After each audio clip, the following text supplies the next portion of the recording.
رمضان رمضان رمضان يا حبيب رمضان رمضان ليتك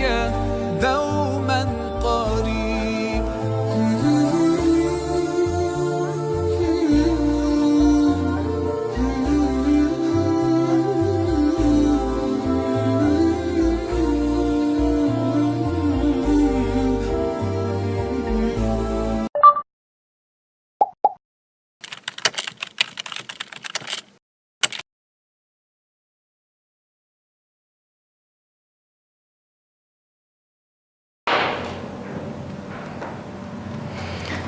بسم الله الرحمن الرحيم الحمد لله رب العالمين وصلى الله وسلم على نبي الله محمد صلى الله عليه وعلى آله وسلم أما بعد السلام عليكم ورحمة الله تعالى وبركاته bulsho waliba oo adduunyada joogta waxa la yiraahdaa waxay ka kooban tahay dadkeedu waxay ka kooban yihiin saddex heer marka loo fiiriyo xagga da'dooda waa caruur iyo dhalinyaro iyo duqay marka culumta bulshada la joogo la rabada in tarbiya laga hadlo waa loo qaybin karaa sida si ka duwan oo da'da marxalada kale waa loo sameyn karaa laakiin sida guud waa in caruur ah iyo in dhalinyaro ah iyo in duqay ah way da'da dhexda ku jirta ee ah da'da dhalinyaronimada waxa la yiraahdaa aragtida ugu ballaaran waxay ka bilaabataa baa la yiraahdaa da'da qaangaarka almost meelaha 15 jirka ilaa iyo waxay gaartaa 40 jirka marka da'da dhalinyaronimada waa da'da u dhaxaysa xilliga qaangaarka iyo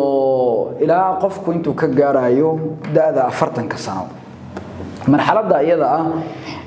marxaladda dhalinyaronimada loo yaqaano qofku u dhaxeeyo 15 jir ilaa 40 jir waxa la aaminsan yahay inay tahay marxaladaha marxaladaha xagga da'da qofka soo mara marxaladda ugu muhiimsan inay tahay ayaa la rumaysan yahay markii loo fiiriyo bulsho ama ummad waxa la rumaysan yahay qaybta bulshada laf dhabarta u ah ilbaxnimada bulshadu ay ka dhisanto inay tahay dadka da'doodu umriga dhalinyaronimada ay ku jirto waxa la rumaysan yahay ummad haday sameeyso dhaqaaq siyaasadeed ama ay sameeyso horumar dhaqaale ama ay sameeyso horumar xagga aqoonta iyo xirfadaha ah inay ka tibid aqliga iyo cududa dhalinyaradooda ummad haday sharaf iyo karaamo iyo cizi ay leedahay waxa la yiraahdaa waxay ku yeelataa dhalinyaradooda يعني halabuurkooda iyo maskaxdooda iyo cududooda ayaa ciziga iyo sharafta ummaddu ka sameysmaa hadii ummaddu ay leedahay hanqaltaag xagga mustaqbalka ah oo wax inay horumar ka gaarto waxa la yiraahdaa waxay ku xiran tahay yani dhalinyaradeeda iyo sida ay ugu bisil yihiin horumarka noocaasiya inay xaqiijiyaan hadii ummad leedahay xurmaad iyo wax ay ilaashato iyo mabaadi iyo aqiido ay u dhimato oo ay dhowrato xarada waxay ku ilaashataa waa cududa iyo firfircoonida dhalinyaradeeda ummad waliba ahba waxay karaamadeeda iyo cizigeeda iyo xurmaadkeeda ay ilaashan kartaa hadba inta ay dhalinyaradeedu ay diyaar u yihiin in ay yani sugaan haybtooda diineed ama haybtooda wadaniga ah ee qowmiga ah ummad waliba oo dhalinyaro u diyaarsan difaaca xurmaadkeeda haysata waxa la xurmaadkeedu way u nabad galaan ummad waliba oo dhalinyaradeedu aanay u diyaarsanayn xurmaadkeeda iyo cizigeeda iyo sharafteeda iyo karaamadeeda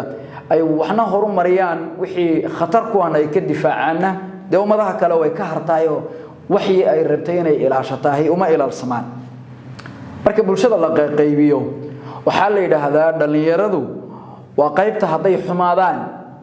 ummadaas oo dhan aanay waxba u cayman karin hadii da'da dhalinyarada dadka ku jiraahay ay ummada ka xumaadaan ay ka fasahadaan waxa rada kabir عليها أربعا ومدى سواء دماتي وأمد تاريخ ذي ذا هي البحنمة ذي ذا iyo cizigeeda karaamadeeda iyo xornimadeeduba ay duugmi doonaan waxa la yiraahdaa dadka daada dhalinyarada ku jiraahi waa dadka haddii ummadaasi dhalinyaradooda uu cadow qabsado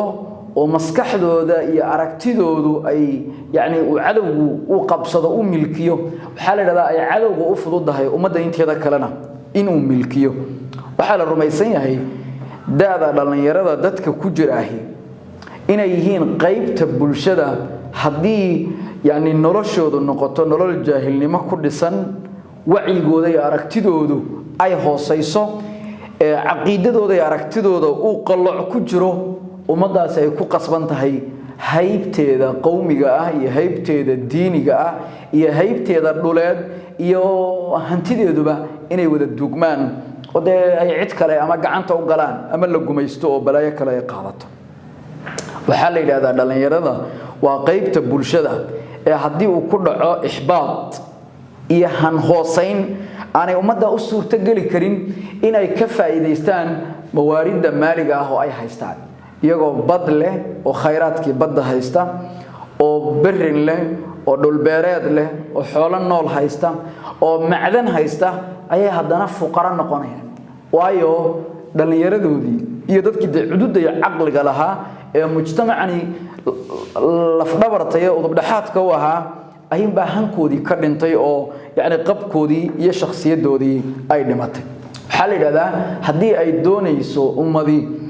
in ay nahda ijtimaaciya samayso يعني سراوكع حق الرمها بولشدة حق علمي حق البحنمة حق التكنولوجيا حق يعني دفاع شدة يعني حدودها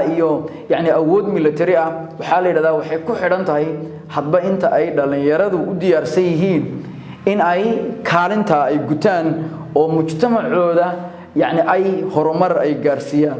أما بعد مجتمع أي هرمر هيستان هذا oo ay dhaqaalahan dhisan yihiin oo ay military ahaan dhisan yihiin oo ay aqoon ahaan horumarsan yihiin waxay ku sii jiri kartaa baa la yiraahdaa inta dhalinyaradoodu ay sii hogaamin karaan horumarka military horumarka aqooneed iyo horumarka maxay yani maskaxeed ama bulsho ay ummadaasi ay haysato nabigeena sallallahu alayhi wa sallam markii la soo saaray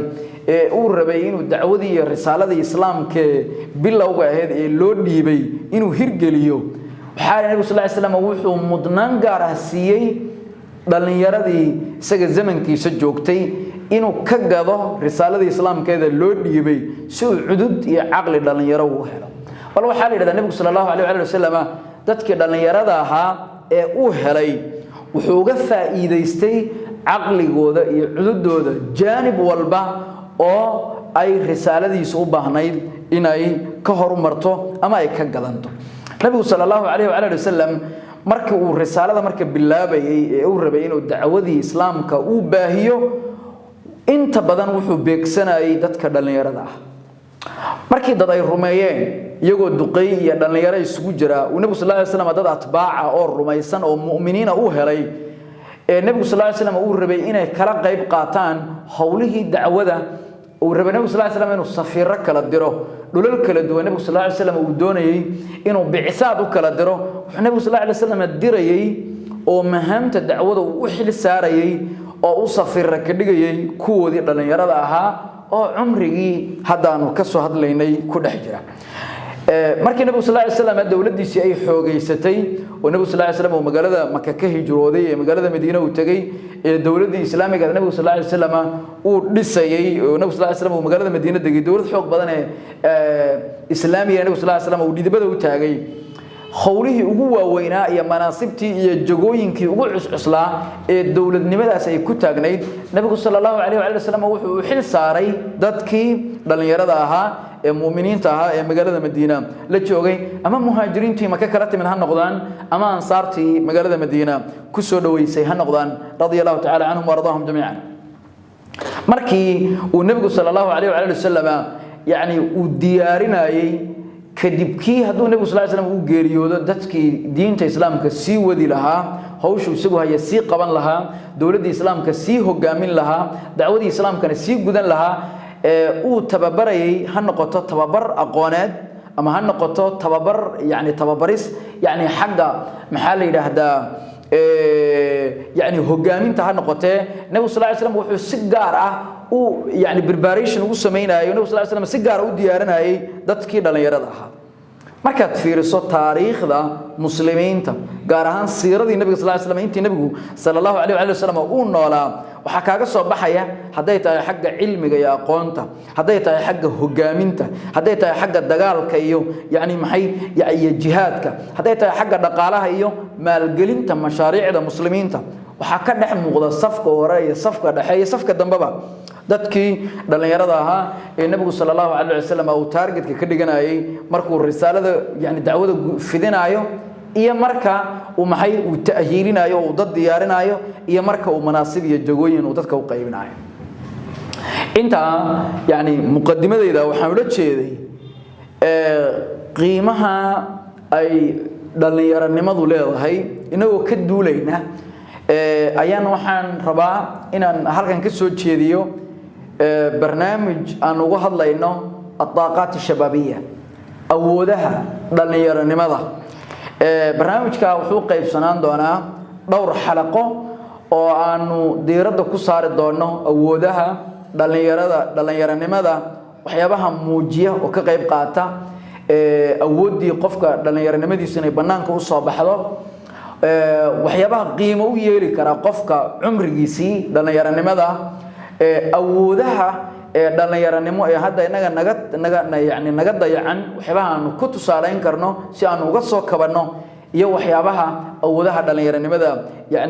diri doona ayun baan uga hadli doonaa xalaqaadkeena soo socda muqaddimadeedana intaas baan ku gabagabeynayaa